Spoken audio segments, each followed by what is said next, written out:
హైదరాబాద్ మగువల మనసు దోచే అతిపెద్ద లేడీస్ ఫ్యాషన్ ప్రపంచం Bhama Emporio Jubilee Hills check post. ప్రస్తుతం మనతో పాటు ఉన్నారు జై భారత్ పార్టీ వ్యవస్థాపక అధ్యక్షులు, అలాగే మాజీ సిబిఐ జేడి లక్ష్మీనారాయణ గారు, ఐపీఎస్ ఆఫీసర్ కూడా. సో ఒక్కసారి ఆయనతో మాట్లాడదాం. సార్ నమస్తే అండి. నమస్తే మందిర్ కుమార్.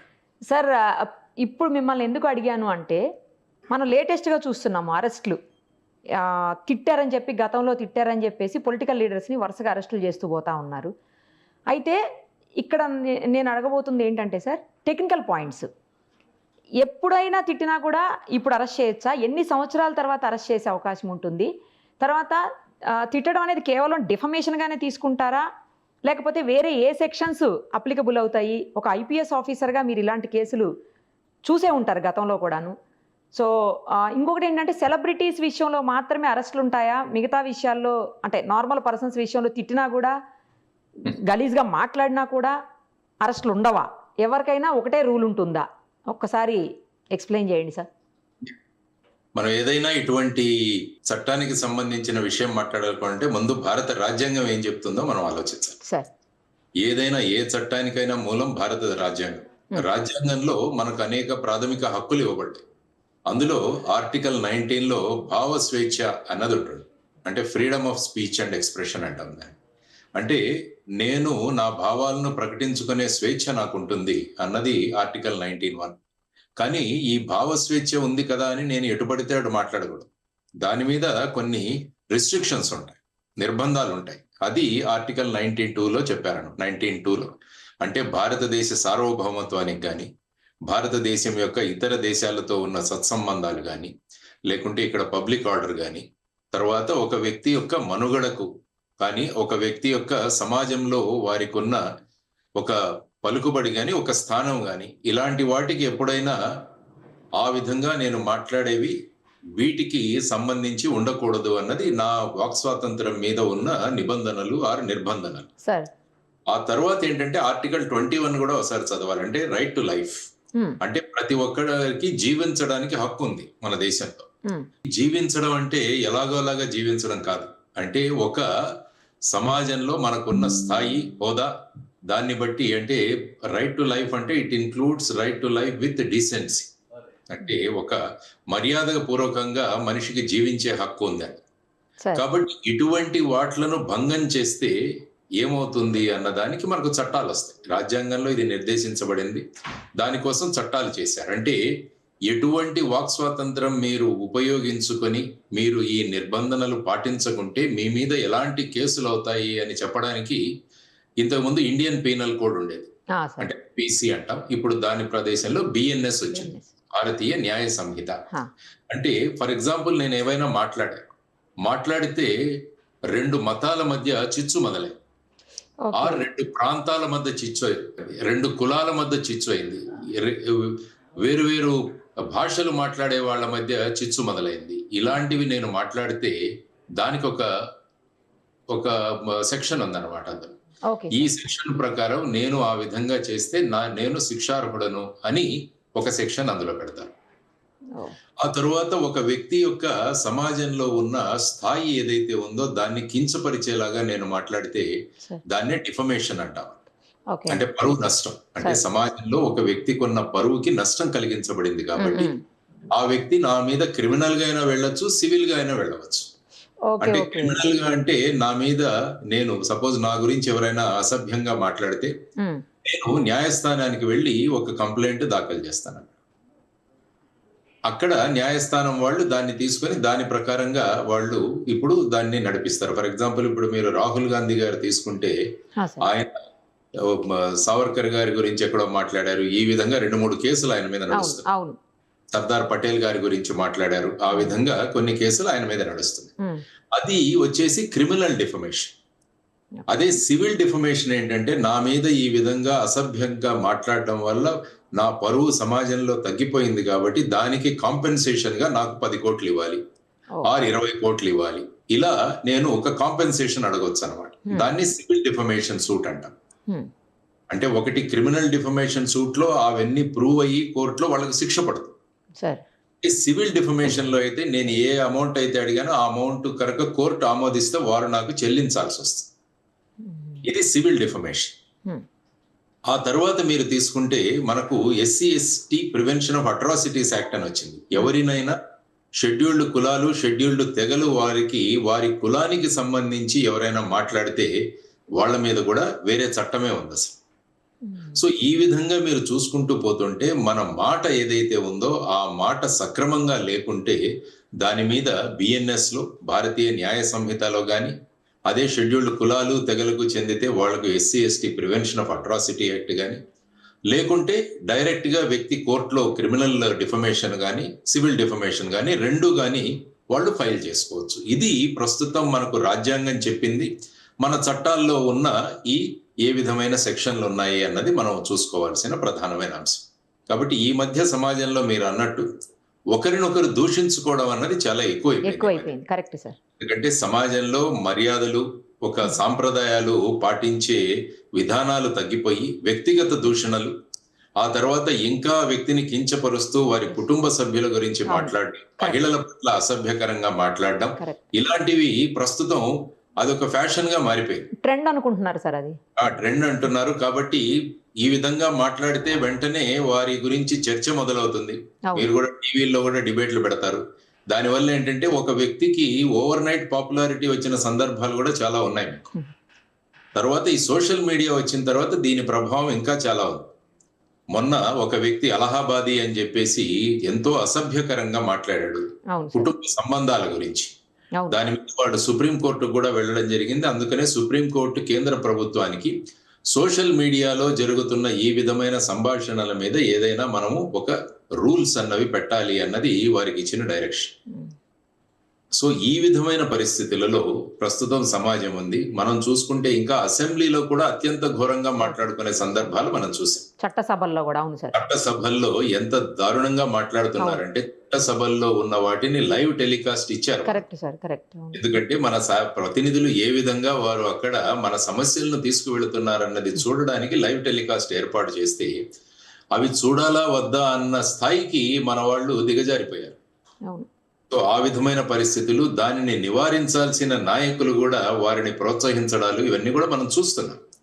అంటే ఏమవుతుందంటే సమాజం అధోగతి పాలవడానికి ఇది ఒక ప్రమాదకరమైన విషయం. ఎందుకంటే విశిష్టమైన స్థానాల్లో ఉన్నవారు ఈ విధంగా మాట్లాడితే ఏమవుతుందంటే వారి ప్రభావం ఇంకా ఎక్కువగా ఉంటుంది. బాధ్యతాయుతమైన పదవుల్లో ఉన్నవారు, బాధ్యతాయుతమైన బాధ్యతలు నిర్వహిస్తున్న వాళ్ళు ఈ విధంగా మాట్లాడితే ఏమవుతుందంటే దాన్ని ఇతరులు కూడా అనుసరిస్తారు. మా నాయకుడే ఈ విధంగా మాట్లాడుతున్నాడు కాబట్టి నేను కూడా అలాగే మాట్లాడాలేమో, లేకుంటే ఆయన మెప్పును నేను పొందలేమో అన్న ఒక రకమైన స్వభావం కూడా, ఒక రకమైన ఆలోచనలు కూడా ఈ మధ్య మొదలయ్యాయి. తరువాత సినిమాలలో కూడా చూసుకుంటే అసభ్యకరమైన పదజాలను ఉపయోగించడం కూడా ఎక్కువైపోయింది. సినిమా హీరోలు కూడా సినిమాల్లో అసభ్యకరమైన పదాలను ఉపయోగించడం, ఇవన్నీ అవ్వడం వల్ల ఏమవుతుందంటే సమాజంలో ఇప్పుడు ఒక వ్యక్తి నీతిగా బతకాలి అంటే చాలా కష్టం అయిపోతుంది ఈ మధ్య. సో ఈ విధమైన పరిస్థితుల్లో మనం ఉన్నాం సార్. ఇప్పుడు ఇంకొక విషయం చెప్పండి, ఎప్పుడో జరిగిందంటే ఎప్పుడో తిట్టి తర్వాత అరెస్ట్ చేయొచ్చు, అట్లా కూడా ఉంటుందా సార్? దీనికి ఏమైనా టైం లిమిట్, ఇంతలోపు అయితేనే చెయ్యాలి, ఇంతలోపు అయితే చేయకూడదు, అట్లా ఏమన్నా ఉంటుందా సార్? ఏదైనా ఒక చట్టంలో ఉన్న సెక్షన్, BNS లో ఉన్న సెక్షన్లో అది 1 సంవత్సరం పనిష్మెంట్ ఉంటే దానికి 1 సంవత్సరం లోపల కంప్లైంట్ చేయాలి. Okay, okay. ఆ విధంగా చూసుకుంటే 3 సంవత్సరాల పైన శిక్ష పడే ఏవైనా సెక్షన్లు ఉంటే వాటిలో ఎప్పుడైనా మనం కంప్లైంట్ చేయొచ్చు. ఓకే. దాన్ని పీరియడ్ ఆఫ్ లిమిటేషన్ అంటాం దాన్ని. ఇంతకుముందు సెక్షన్ 468 లో ఉండేది CRPCలో. ఆ తర్వాత ఇప్పుడు BNSS లో కొత్త సెక్షన్ వచ్చి ఉండొచ్చు. దానివల్ల పీరియడ్ ఆఫ్ లిమిటేషన్, ఎందుకంటే కొంతమంది వ్యక్తులు వారి మీద ప్రెషర్ పెట్టి ఆ విధంగా వాళ్ళను కంప్లైంట్ చేయకుండా చేయొచ్చు. అందువల్ల ఏమవుతుందంటే జరిగిన విషయం ఏదైతే ఉందో దాన్ని FIR గా నేను దాఖలు చేయాలంటే దానికి పీరియడ్ ఆఫ్ లిమిటేషన్ నేను చెప్పినట్టు ఐ థింక్ 3 సంవత్సరాల కన్నా తక్కువ ఉన్న శిక్షల్లోనే ఉంది. 3 సంవత్సరాల కన్నా ఎక్కువ పనిష్మెంట్ ఉన్న వాటిలో ఎప్పుడైనా మనం వాటిని కంప్లైంట్ ను రిజిస్టర్ చేయవచ్చు అన్నది. ఒక సెక్షన్ లో కేవలం ఫైన్ మాత్రమే పనిష్మెంట్ ఉందనుకోండి. ఫర్ ఎగ్జాంపుల్ ట్రాఫిక్ వైలేషన్, అందులో సాధారణంగా ఫైన్ మాత్రమే ఉంటాయి. అవును సార్, అవును. దానిలో మీరు అఫెన్స్ రిజిస్టర్ చేయాలంటే 6 నెలల లోపల చేయాలి. ఓకే. ఫైన్ మాత్రమే శిక్షగా ఉంటే అది. తర్వాత 1 సంవత్సరం కన్నా ఎక్కువ పనిష్మెంట్ లేకుంటే వారు ఆ కేసును 1 సంవత్సరంలో మీరు రిజిస్టర్ చేయాలి. ఓకే. ఆ తర్వాత 1 సంవత్సరం కన్నా ఎక్కువ శిక్ష, 3 సంవత్సరాల కన్నా తక్కువ శిక్ష ఉంటే 3 సంవత్సరాల లోపల ఎప్పుడైనా మీరు చేయొచ్చు. దాన్ని రిజిస్టర్ చేయవచ్చు. ఓకే. నేను ఇంతకుముందు చెప్పినట్టు 3 సంవత్సరాల కన్నా శిక్ష పైన ఉన్నప్పుడు ఆ కేసుని ఎప్పుడైనా రిజిస్టర్ చేయవచ్చు. ఓకే. ఇది మనకున్న పీరియడ్ ఆఫ్ లిమిటేషన్. ఇంకొక చిన్న డౌట్ కూడా సార్, ఇప్పుడు 4 ఇయర్స్ బ్యాక్ ఒకసారి తిట్టారు, మళ్ళీ 3 ఇయర్స్ తర్వాత దానికి శిక్ష ఉన్నది మనకు 3 ఇయర్సే, అప్ టు 3 ఇయర్స్ కదా సార్? అప్ టు 3 ఇయర్స్ అయినప్పుడు 4 ఇయర్స్ బ్యాక్ ఒకసారి, 5 ఇయర్స్ బ్యాక్ ఒకసారి అయిపోయి కంటిన్యూ అవుతుంది అనుకోండి, లాస్ట్ 2 ఇయర్స్ బ్యాక్ లాస్ట్ అనుకోండి, దీన్ని తీసుకుంటారా సార్? అది కూడా కలుపుతారా ఇందులో? ఎట్లా మామూలుగా ఏమవుతుందంటే లేటెస్ట్ గా ఏదైతే ఉందో దాన్ని తీసుకుంటారు. సాధారణంగా ఎలా అవుతుందంటే వీటిలో సెక్షన్లను కలుపుతారు. ఓకే. ఇప్పుడు ఫర్ ఎగ్జాంపుల్ ఒక కేసు తీసుకుంటే అందులో 2-3 సెక్షన్లు ఉంటాయి. సార్. ఒక సెక్షన్ లో 5 సంవత్సరాలు అలా కూడా ఉండవచ్చు. ఓ ఓకే. ఓకే. ప్యూర్ గా ఒకే సెక్షన్ కింద ఏదైనా మనం ఎఫ్ఐఆర్ రిజిస్టర్ చేస్తే ఒకే సెక్షన్ కింద ఆ సెక్షన్ కు 3 సంవత్సరాల కన్నా తక్కువ మీకు పనిష్మెంట్ ఉంటే దాన్ని 3 సంవత్సరాల లోపల మీరు రిజిస్టర్ చేయాలి. Okay.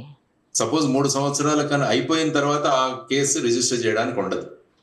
Okay sir, place of offence ఉంటుంది కదా, అంటే ఎక్కడ తిట్టారు, ఎవరిని తిట్టారు, ఎక్కడ తిట్టారు అనేది కూడా ఇంపార్టెంటా సార్? లేకపోతే కేసు ఫైల్ చేసేటప్పుడు కేవలం ఆ వ్యక్తి ఎక్కడున్నాడో అక్కడ ఆ జ్యూరిస్డిక్షన్ లో ఫైల్ చేస్తే సరిపోతుందా? ఇప్పుడు ఏమవుతుందంటే మీరు ప్రస్తుతం మన రాష్ట్రంలో గత ప్రభుత్వంలో గానీ ఇప్పటి ప్రభుత్వంలో గానీ రిజిస్టర్ అవుతున్న కేసులు చూసుకుంటే అంటే వీళ్ళు తిడతారు, వేరే వాళ్ళ మనోభావాలు దుఃఖపడతాయి వాటి వల్ల. సపోజ్ ఒక పార్టీ నేతను ఎవరైనా తిట్టారనుకోండి, ఆ పార్టీ నేత వెళ్ళి రిజిస్టర్ చేయరు కేసు. ఆ కార్యకర్తలు ఎవరైతే ఉంటారో ఈ విధంగా పలానా వ్యక్తి మాట్లాడడం వల్ల ఒక కార్యకర్తగా మా మనోభావాలు దెబ్బతిన్నాయి కాబట్టి ఆయన మీద మేము కేసు పెడుతున్నాము. అందుకని మీరు చూసుకుంటే కొన్ని సందర్భాలలో రాష్ట్రం అంతా కేసులు పెట్టిన సందర్భాలు ఒక్కటేసారి చాలా ఎఫ్ఐఆర్లు కూడా చాలా కేసులు ఒక్కొక్క రకరకాలు. అనంతపూర్ లో రిజిస్టర్ అవుతుంది, లేకుంటే చిత్తూరులో రిజిస్టర్ అవుతుంది, శ్రీకాకుళంలో రిజిస్టర్ అవుతుంది. ఈ విధంగా ఒకే వ్యక్తిత్వం కానీ ఒకే ఒక చర్య ఏదైతే ఉందో దాన్ని రకరకాల చోట్ల ఎఫ్ఐఆర్లు రిజిస్టర్ చేస్తారు. ఒకే కేసు మీద రకరకాలు కూడా చేయొచ్చా సార్? చాలా ఎఫ్ఐఆర్లు కూడా చేయొచ్చా? చేయొచ్చు.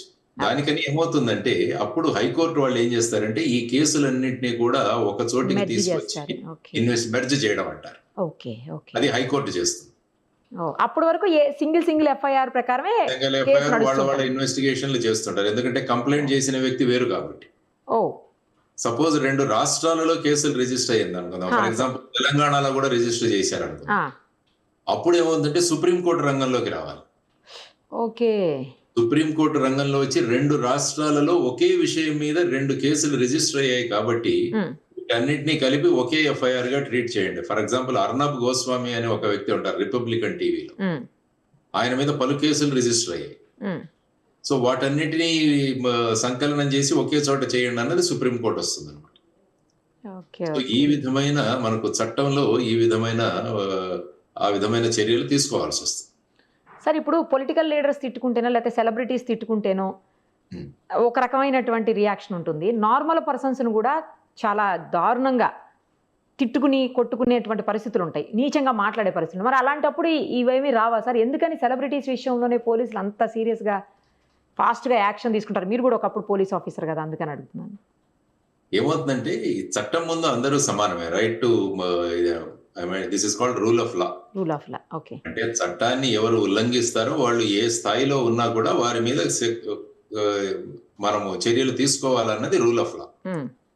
కానీ ఏమవుతుందంటే ఈ సందర్భంగా మీరు అన్నట్టు సెలబ్రిటీలు ఈ విధంగా మాట్లాడితే ఏంటంటే ఆ ప్రభావం వ్యాప్తి చాలా ఎక్కువగా ఉంటుంది.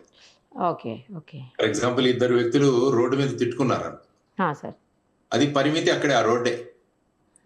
కానీ అదే సెలబ్రిటీ టీవీలో కూర్చొని కానీ అసెంబ్లీలో చేసిన దానికి బయట కేసులు పెట్టలేదు, ఎందుకంటే వాటికి ఆ రిస్ట్రిక్షన్స్ ఉన్నాయి. వాట్ ఎవర్ హ్యాపెన్స్ ఇన్ చట్టసభల్లో చేసిన దానికి మనం బయట కేసులు పెట్టలేము. ఎందుకు సార్? వాటికి ఆ ఇమ్యూనిటీ ఉంటుంది. అంటే ఏది పడితే అది మాట్లాడవచ్చు, ఏది పడితే అది మాట్లాడవచ్చు, అందుకనే అలా మాట్లాడుతాడు. కాబట్టి ఆ ఇమ్యూనిటీ ఉంటుంది, చట్టసభల్లో జరిగే విషయాలకి ఇమ్యూనిటీ అది ఉంటుంది. కాబట్టి నేను అన్నట్టు 2 వ్యక్తులు పోరాడుకుంటే ఆ వీధికి పరిమితం అవుతుంది. అదే ఒక సెలబ్రిటీ కూర్చొని మాట్లాడితే ఏమవుతుందంటే ఇది మొత్తం రాష్ట్రానికి దేశానికి కూడా వ్యాప్తి చెందవచ్చు. సో ఆ విధమైన పరిస్థితులలో ఈ చిన్న చిన్న కేసులు కూడా జరుగుతుంటాయి, కానీ మనం మీడియాలో చర్చించేది, న్యూస్ పేపర్లో వచ్చేది సెలబ్రిటీ మీద చేసిన కేసులు కానీ వారిని అరెస్టు ఇవన్నీ కూడా. ఎందుకంటే ఆ వ్యక్తి సెలబ్రిటీ కాబట్టి వారి మీద తీసుకున్న చర్యలు కూడా మళ్ళా మొత్తం రాష్ట్రం, దేశం వ్యాప్తంగా కూడా వ్యాపించే అవకాశం ఉంది. ఓకే సార్, ఇప్పుడు మీరు చెప్పిన దాని ప్రకారం చూస్తుంటే చట్టసభల్లో కూర్చొని ఎన్ని మాటలైనా అనొచ్చు, ఎన్నైనా తిట్టచ్చు. సో అక్కడ కూర్చొని ఇష్టానికి మాట్లాడేసినా కూడా ఏమి చట్టాలు ఎక్కడ ఏమి పని చేయవా సార్? ఎందుకంటే మాట్లాడారు కదా. అక్కడ ఏముంటుందంటే చట్టాల్లో అంటే శాసనసభల్లోనూ పార్లమెంట్లోనూ వాళ్లకు ఇండివిజువల్ గా కమిటీస్ ఉంటాయి. ఆ కమిటీస్ కి కంప్లైంట్ ఇవ్వచ్చు. మరి వాళ్ళు యాక్షన్ తీసుకుంటారా సార్? వాళ్ళు యాక్షన్ తీసుకుంటారు. కమిటీలు యాక్షన్ తీసుకునే అవకాశం ఉంది, స్పీకర్ కు సబ్మిట్ చేసే అవకాశం ఉంది, స్పీకర్ వాళ్ళని బహిష్కరించవచ్చు, లేకుంటే వాళ్ళని సస్పెండ్ చేయవచ్చు. ఇలాంటివన్నీ కూడా ఉన్నాయి అందులో. అంటే లైఫ్ లాంగ్ సస్పెన్షన్ ఉంటుందా సార్? అట్లా ఉండదా? అంటే అది ఆ తీవ్రతను బట్టి. కానీ ఫర్ ఎగ్జాంపుల్ మీరు నిన్న సుప్రీంకోర్టులో ఒక విషయం జరిగింది. ఒక బీహార్ ఎమ్మెల్సీని అనుకుంటా, అతను ఏదో మాట్లాడారని అతని లైఫ్ లాంగ్ సస్పెన్షన్ ఇచ్చారు అతనికి, ఆరు ఎక్స్పల్షన్ చేశారు, అంటే బహిష్కరించారు, అంటే బయటికి పంపించేశారు. దాన్ని సుప్రీంకోర్టు అతను చేసినది మీరు విధించిన శిక్షలో చాలా ఎక్కువగా ఉంది కాబట్టి దాన్ని సస్పెన్షన్ గా మార్చండి అని నిన్నే పేపర్లో చదువుతున్నాను. కాబట్టి శాసనసభలలో, చట్టసభల్లో వారి ప్రవర్తనను, నియమావళిని కంట్రోల్ చేయడానికి అక్కడ డిసిప్లినరీ కమిటీస్ ఇవన్నీ కూడా ఉంటాయన్నమాట. ఇలాంటి కేసెస్ లో శిక్షలు ఎలా ఉంటాయి సార్? అంటే ఎన్నేళ్ళు ఉండొచ్చు? ఎక్కువ అంటే ఎంత ఉంటుంది, తక్కువ అంటే ఎంత ఉంటుంది సార్?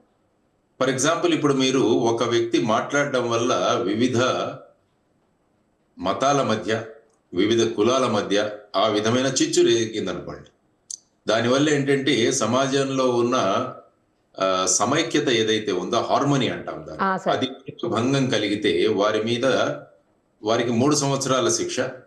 అదే నేను ఒక ఆలయంలో గాని, ఒక మసీదులో గాని, చర్చిలో గాని ఇటువంటి వ్యాఖ్యలు చేస్తే వారికి 5 సంవత్సరాల పనిష్మెంట్. కాబట్టి నేను ఎక్కడ మాట్లాడాను అన్న దాని మీద కూడా, దాని ప్రభావం ఎంత ఉంటుందన్న దాని మీద కూడా శిక్షను నిర్దేశించడం జరిగింది.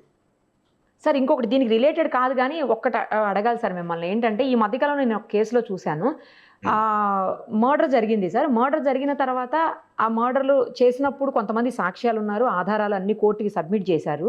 అయితే వాళ్ళు ఏంటంటే చంపేటప్పుడు వీడియో తీశారంట సార్. వాళ్లే తీశారు, ఎవరైతే అక్యూజ్డ్ ఉన్నారో వాళ్లే తీశారు వీడియోని, విక్టిమ్ వీడియో మొత్తం తీసి వాళ్లే వైరల్ చేశారు. మేమంటే భయపడాలి, మేమంటే ఇలా ఉండాలి అని చెప్పేసి. సో తీసి దాన్ని వైరల్ చేసుకున్నారు. కానీ లాస్ట్లో ఏంటంటే కోర్టు దగ్గరికి వచ్చిన తర్వాత ఎవరైతే విట్నెస్లు ఉన్నారో వాళ్ళందరూ వెనక్కి తగ్గిపోయారు, అంటే డ్రాప్ అయిపోయారు, ఎవరు కూడా చెప్పలేదట. కానీ ఏదైతే వీళ్ళు వైరల్ చేశారో ఈ సాక్ష్యాలని, అంటే బయట వాళ్ళు సోషల్ మీడియాలో పెట్టినటువంటి ఈ వీడియోస్ ఆధారంగా వాళ్ళకి లైఫ్ ఇంప్రిజన్మెంట్ పడింది సార్. అలాంటి అవకాశాలు కూడా ఉంటాయా? డెఫినెట్ గా. ఎందుకంటే ఫైనల్ గా కోర్టు ముందు వారు చూసేది వారి దగ్గర ఉన్న సాక్ష్యాధారం. అంటే చూసిన వాళ్ళు మేము చూసామని చెప్పడం, విన్నవాళ్ళు మేము విన్నామని చెప్పడం, వీటినే సాక్ష్యం అంటారు, డైరెక్ట్ ఎవిడెన్స్ అంటారు ఇది. అంటే ఒక వ్యక్తి మర్డర్ చేస్తున్నప్పుడు ఎవరైనా ఒక వ్యక్తి చూశారనుకోండి, ఆ వ్యక్తి విట్నెస్ గా వస్తారు, వచ్చి నా కళ్ళ ముందు జరిగింది అని చెబుతారు. సో ఆ వ్యక్తిని డైరెక్ట్ ఎవిడెన్స్ గా తీసుకుంటారు. సపోజ్ ఇండైరెక్ట్ ఎవిడెన్స్ ఏదైతే ఉంటుందో, ఎవరైనా వాళ్ళు విన్నారు, ఆ విధంగా పలానా వ్యక్తి చెప్తుండగా నేను విన్నానంటే అది ఇండైరెక్ట్ ఎవిడెన్స్ అవుతుంది. తర్వాత టెక్నికల్ ఎవిడెన్స్ ఉంటుంది, ప్రొఫెషనల్ ఎవిడెన్స్ అంటాం. అంటే ఇప్పుడు ఈ పోస్ట్ మార్టం ఏదైతే చేస్తారో బాడీ మీద, దాని మీద ఉన్న గాయాలు గాని వీటన్నిటిని చూసి ఆ విధంగా ఆ వ్యక్తి ఈ విధమైన ఆయుధం వల్ల మరణించాడన్నది దాన్ని టెక్నికల్ ఎవిడెన్స్ అంటాం. తర్వాత ఆ వ్యక్తి ఉపయోగించిన కత్తి ఏదైతే ఉందో, ఆయుధం ఏదైతే ఉందో, దాన్ని ఈ ఇంజురీస్ ఏవైతే ఉంటాయో వాటిని కోరిలేట్ చేయాలి. అంటే ఈ కత్తిని ఉపయోగించి ఇది జరిగింది కాబట్టి ఆ కత్తిని కూడా మనం ఫోరెన్సిక్స్ ల్యాబ్కు పంపుతాం. దాన్ని కూడా పరిశీలించి డాక్టర్ ఇచ్చిన రిపోర్ట్ కి వీటికి చూసి ఈ కత్తి ద్వారా జరిగిందని వాళ్ళు చెబుతారు. ఇవన్నీ కూడా టెక్నికల్ ఎవిడెన్స్. సో ఇలా రకరకాల ఎవిడెన్సెస్ ఉంటాయి అన్నమాట. మనం అవన్నీ కూడా పరిశీలించి ఫైనల్ గా జడ్జి గారు వారు అభిప్రాయానికి వస్తారు. సో అందులో మీరు అన్నట్టు మిగతా వీరు ఎవరైతే సాక్ష్యదారులు ఉన్నారో వాళ్ళందరూ కూడా వీళ్ళ యొక్క ప్రభావం వల్లనో వారందరూ కూడా వాళ్ళను హోస్టైల్ విట్నెసెస్ అంటారు. అంటే పోలీసుల ముందు చెప్పిన తర్వాత వాళ్ళు కోర్టులో వెళ్ళిన తర్వాత వాళ్ళు మారిపోయారు, వాళ్ళు చెప్పమన్నారు. అటువంటప్పుడు టెక్నికల్ ఎవిడెన్స్ మీద కోర్టు పరిగణలోకి తీసుకోవచ్చు. మీరు చెప్పిన వీడియో ఏదైతే ఉందో దాన్ని పరిగణలోకి తీసుకొని అది ఎక్కడా కూడా ట్యాంపర్ జరగలేదు అన్నది పోలీసులు ప్రూవ్ చేసిన తర్వాత ఒక్క సాక్ష్యం సరిపోతుంది అటువంటి వాళ్ళని శిక్షించడానికి. ఓకే సార్, ఇప్పుడు ఈ కేసులో పర్టికులర్ మనం చూస్తున్నాము, ఈ కేసెస్లో ఎలా బెయిల్, రెగ్యులర్ బెయిల్ అయినా సార్ వెంటనే వచ్చే అవకాశం ఉంటుందా? సేమ్ అంటే వాళ్ళ వాదోపవాదాలను బట్టే ఉంటుందా సార్ అడ్వకేట్స్? అంటే ఎలా ఉంటుందంటే కొన్ని 7 సంవత్సరాల కన్నా తక్కువ పనిష్మెంట్ ఉన్న కేసులు, ఇంతకుముందు ఎలా ఉందంటే పోలీసులు ఏ కేసులో అయినా అరెస్ట్ చేయవచ్చు అని ఉండేది. సార్, అంటే ఒక కాగ్నిజబుల్ అఫెన్స్ ఏదైతే జరిగితే దానిలో ఎవరైనా 2 సంవత్సరాలు, 3 సంవత్సరాలు, 5 సంవత్సరాలు, 10 సంవత్సరాలు ఎంత శిక్ష ఉన్నా కూడా వాళ్ళని అరెస్ట్ చేయవచ్చు అన్నది ఇంతకు ముందు ఉండేది. ఆ తర్వాత అరుణేష్ కుమార్ అని ఒక జడ్జిమెంట్ వచ్చింది Bihar. Arunesh Kumar versus state of Bihar లో అందులో ఏమన్నారంటే పోలీసులు అధికారం ఉంది కదా అని చాలా కేసుల్లో అరెస్ట్ చేస్తున్నారు. ముఖ్యంగా ఈ ఫ్యామిలీ మ్యాటర్స్ ఏవైతే 498A కేసులు అంటాము, ఇష్టం వచ్చినట్టు అరెస్ట్ చేస్తున్నారని ఒక డైరెక్షన్స్ ఇవ్వడం జరిగింది. అంటే 7 సంవత్సరాల కన్నా తక్కువ శిక్ష ఉన్న కేసుల్లో పోలీసులు ఆ వ్యక్తిని అరెస్ట్ చేయాలా చేయకూడదా అన్నది ఒకటి నిర్ణయం తీసుకోవాలి. సపోజ్ అరెస్ట్ చేయాలి అని నిర్ణయం తీసుకుంటే దానికి కారణాలు రాయాలి. అరెస్ట్ చేయకూడదు అంటే ఆ వ్యక్తికి నోటీస్ ఇచ్చి ఆ వ్యక్తిని పిలిపిస్తూ ఉండాలి. ఇది అరుణేష్ కుమార్ జడ్జిమెంట్ లో ఇచ్చింది. ఇది 7 సంవత్సరాల శిక్ష ఉన్న కేసులు ఏవైతే ఉంటాయో వాటికి ఇది జనరల్ గా 7 సంవత్సరాల కన్నా ఎక్కువ శిక్ష ఉన్న కేసుల్లో ఈ విధంగా నోటీసులు ఇవ్వాల్సిన అవసరం లేదు. నేరుగా వాళ్ళని అరెస్ట్ చేయవచ్చు, వారిని కోర్టులో ప్రవేశపెట్టవచ్చు. కానీ అరెస్ట్ ఎందుకు చేస్తున్నామని వాళ్ళ రిలేటివ్స్ కానీ ఏ ప్రదేశం నుంచి మనం అరెస్ట్ చేస్తున్నామో దాన్ని అరెస్ట్ మెమో అన్నది ఒకటి తయారు చేయాలి. చేసి వాళ్ళ బంధువులకు కానీ ఇంట్లో ఉన్న వాళ్ళకి కానీ ఇన్ఫార్మ్ చేయాలి, మేము ఎందుకు అరెస్ట్ చేస్తున్నాం అని ఇచ్చిన తర్వాత ఆ వ్యక్తికి ఉన్న న్యాయపరంగా ఏ విధమైన వెసులుబాట్లు ఉన్నాయని కూడా చెప్పాలి. ఆ తర్వాత ఈ వ్యక్తిని ఎక్కడికి తీసుకువెళ్తున్నాం, ఏ కోర్టులో ప్రవేశపెట్టబోతున్నాం అన్నది కూడా తెలియజేయాలి. తర్వాత ఆ వ్యక్తిని మెడికల్ కూడా సంబంధించాలి, అంటే వెళ్ళి మెడికల్ ఎగ్జామినేషన్ కూడా తీసుకువెళ్ళాలి. అంటే ఆ వ్యక్తి యొక్క స్థితి ఏంటి. ఎందుకంటే సాధారణంగా మీరు చూసుకుంటే 60 సంవత్సరాలకు పైబడిన వ్యక్తులు ఎవరైతే ఉంటారో వారిని అరెస్ట్ చేయాలంటే కొత్తగా వచ్చిన BNSS లో కన్సర్న్డ్ డిఎస్పీ పర్మిషన్ తీసుకోవాలి. అంటే 3 సంవత్సరాల వరకు పనిష్మెంట్ ఉంటుంది అన్నది. ఎందుకంటే సీనియర్ సిటిజన్స్ గురించి వారు చెప్పిన ఒక రిస్ట్రిక్షన్ అన్నమాట. అదే మహిళలను రాత్రిపూట అరెస్ట్ చేయాలి అంటే ఏమవ్వాలంటే అక్కడ సంబంధిత మెజిస్ట్రేట్ నుంచి వాళ్ళు పర్మిషన్ తీసుకోవాలి. సో ఇవన్నీ కూడా అరెస్ట్ కు సంబంధించి మన చట్టాల్లో వచ్చిన మార్పులు. ఇప్పుడు అరుణేష్ కుమార్ జడ్జిమెంట్ అన్నది డైరెక్ట్ గా ఇప్పుడు చట్టంలోనే పొందుపరచబడింది. ఆ తర్వాత 24 గంటల్లో పోలీసులు అరెస్ట్ చేసిన వ్యక్తిని న్యాయస్థానం ముందు వాళ్ళు హాజరుపరచాలి. అంటే మేము అరెస్ట్ చేసామని ఎంతసేపు మా దగ్గర పెట్టుకోవడానికి అవకాశం ఉండదు పోలీసులు. 24 గంటల లోపల దానిలో జర్నీ పీరియడ్ ఏదైతే ఉంటుందో, ఫర్ ఎగ్జాంపుల్ ఎవరినైనా హైదరాబాద్ లో అరెస్ట్ చేశారు, వారిని తీసుకువెళ్ళి ఫర్ ఎగ్జాంపుల్ విజయవాడ కోర్టులో మనం ప్రొడ్యూస్ చేయాలి. దానికి ఒక 4-5 గంటలు ప్రయాణం పడుతుంది. కాబట్టి 24 గంటల లోపల వారి ముందు ప్రొడ్యూస్ చేయాలంటే ఈ జర్నీ టైం 4-5 గంటల్లో దాని నుంచి తీసేయాలి. సో ఈ విధంగా వచ్చిన తర్వాత అప్పుడు కోర్టు పరిశీలిస్తుంది ఈ వ్యక్తిని అరెస్ట్ చేసినప్పుడు నియమావళి పాటించారా లేదా, ఆ తర్వాత ఈ వ్యక్తిని అరెస్ట్ చేయడానికి తగిన, అంటే అప్పటి వరకు జరిగిన ఇన్వెస్టిగేషన్ లో ఏదైనా ఆధారాలు ఉన్నాయా అని చెప్పి ఈ వ్యక్తిని జ్యుడిషియల్ కస్టడీకి పంపిస్తారు, అంటే జైలుకు పంపిస్తారు. ఆ తర్వాత ఏమవుతుందంటే అప్పుడు ఆ వ్యక్తి బెయిల్ వేసుకోవడానికి అవకాశం ఉంటుంది, అంటే బెయిల్. అదర్వైజ్ పోలీసులు ఏం చేస్తారంటే మేము ఇతన్ని ప్రశ్నించాలి కాబట్టి మాకు పోలీస్ కస్టడీ ఇవ్వండి. కాబట్టి జడ్జి గారి ముందున్నవి ఏంటంటే ఆ వ్యక్తిని జ్యుడిషియల్ కస్టడీకి పంపించిన తర్వాత వీళ్ళ వాదోపవాదాలు విన్న తర్వాత పోలీస్ కస్టడీ ఇవ్వాలా లేకుంటే బెయిల్ ఇవ్వాలా అన్నది వారు నిర్ణయిస్తారు. సో ఈ విధమైన పరిస్థితులు. తర్వాత ఏంటంటే బెయిల్ అనేక కేసుల్లో వెంటనే ఇవ్వాలని కూడా లేదు. చిన్న కేసులు ఉంటే దాంట్లో 60 రోజుల లోపల ఛార్జ్ షీట్ వేయాలి పోలీస్. అదే మర్డర్ కేసు ఇలాంటివి ఉంటే వాటిని ఇంతకు ముందు 90 days లోపల ఛార్జ్ షీట్ వేయాలి. ఐ థింక్ ఇప్పుడు BNSS లో 180 రోజులు చేసినట్టుగా మార్చారు. కాబట్టి ఆ లోపల గనక వాళ్ళకు ఛార్జ్ షీట్ వేయకుంటే ఆ మరుసటి రోజు వాళ్ళకు డిఫాల్ట్ బెయిల్ అన్నది ఇచ్చేయాలి. అంటే వ్యక్తిని ఎక్కువ రోజులు జైల్లో ఉంచకూడదు అన్నది ఒక కాన్సెప్ట్. ఎందుకంటే కృష్ణ అయ్యర్ గారు చీఫ్ జస్టిస్ గా ఉన్నప్పుడు వారు ఏమన్నారంటే బెయిల్ నో జైల్ అంట. అంటే జైలులో పెట్టడం చాలా తక్కువగా ఉండాలి, ఎందుకంటే ఆ వ్యక్తి మీద నిందలు ఆపాదించబడ్డాయి కానీ ఆ వ్యక్తుల మీద ఇంకా అవి ప్రూవ్ కాలేదు. ఓకే. కాబట్టి ఆ వ్యక్తిని ఎక్కువ రోజులు అంటే మీ ఇన్వెస్టిగేషన్ లో ఆ వ్యక్తి ఏమైనా ఇంటర్ఫియర్ అవుతాడా అన్న మీ డౌట్ ఏదైతే ఉందో అప్పటి వరకే ఉంచుకోవాలి కానీ వన్స్ చార్జ్ షీట్ వేసిన తర్వాత ఆ వ్యక్తిని ఉంచాల్సిన అవసరం లేదన్నది కూడా రకరకాల జడ్జిమెంట్లు. ఓకే. ఈ విధంగా కోర్టుల యొక్క ప్రక్రియ జరుగుతుంది. సార్ ఫైనల్‌గా ఒక్కటి చెప్పండి. ఇప్పుడు తిట్టిన కేసెస్‌లో అంటే బాగా మనం చూసాం డిఫమేషన్ భయంకరమైనటువంటి ఫిల్లీ లాంగ్వేజ్ యూజ్ చేసి తిట్టినటువంటి ఇలాంటి కేసెస్‌లో కేవలం ఆ వీడియో ఎవిడెన్స్ అనేది సరిపోతుందా సార్? లేకపోతే ఇంకా ఏదన్నా ఎవిడెన్స్ కూడా కలెక్ట్ చేయాల్సిన అవసరం ఉంటుందా పోలీసులకు? సాధారణంగా ఏంటంటే ఎవిడెన్స్ లో మనకు ఆ వ్యక్తి మాట్లాడుతూ ఉంటాడు.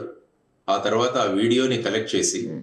ఎవరి దగ్గర నుంచి అయితే ఆ వీడియోని కలెక్ట్ చేస్తున్నారో హ్మ్. వాళ్ళ దగ్గర నుంచి సర్టిఫికేషన్ తీసుకోవాలి. ఫర్ ఎగ్జాంపుల్ మీ ఒక వ్యక్తి సుమన్ టీవీలో కూర్చొని తిట్టాడు అనుకోండి. సార్. అప్పుడు పోలీసులు ఏం చేస్తారంటే సుమన్ టీవీకి రాసి ఆ వ్యక్తి యొక్క ఒరిజినల్ ఫీడ్ ఏదైతే ఉందో ఓహ్! ఆ ఫీడ్ ని తీసుకుంటారు మీ దగ్గర. Okay sir. ఓకే. ఎందుకంటే చాలా చోట్ల ఏమవుతుందంటే దీన్ని మనం ఎడిట్ కూడా చేయొచ్చు. అవును. లేకుంటే దాని మీద కొత్త కొత్త టెక్నాలజీలు ఉపయోగించి ఈ మధ్య గొంతు మారుస్తున్నారు చాలా మంది. కరెక్టే సార్. ఏఐతో.